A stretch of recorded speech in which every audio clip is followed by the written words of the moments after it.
I became a writer, I think, because I didn't want to do anything else.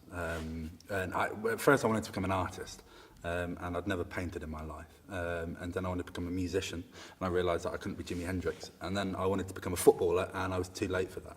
So I thought the next thing, the only thing left to do is to write. I wanted to write a play like Harold Pinter that looked like a Francis Bacon painting, that sounded and felt like a Radiohead album. And those different things together, well, none of it entirely original or unique and never been seen before. I think putting those elements together in that way felt different. And I think that was a turning point for me when I was liberated from the idea that you had to write something entirely original.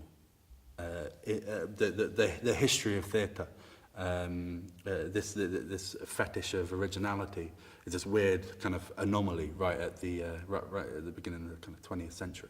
And up until that point, the idea wasn't to create new stories, it was to tell familiar stories in new ways.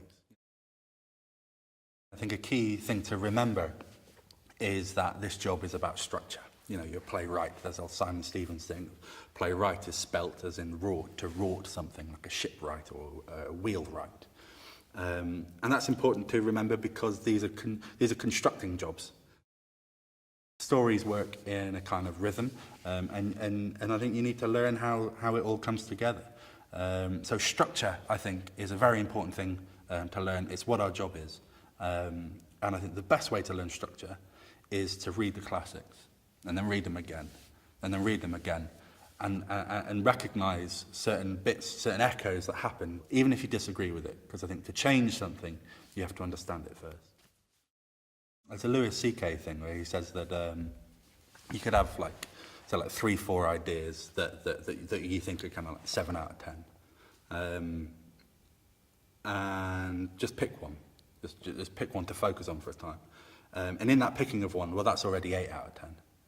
And if you focus on it and work on it, you might be able to get it to 9 out of 10. And if 9 out of 10 isn't good enough for you, well, you know, yourself, is what he said. You might have to cut that bit.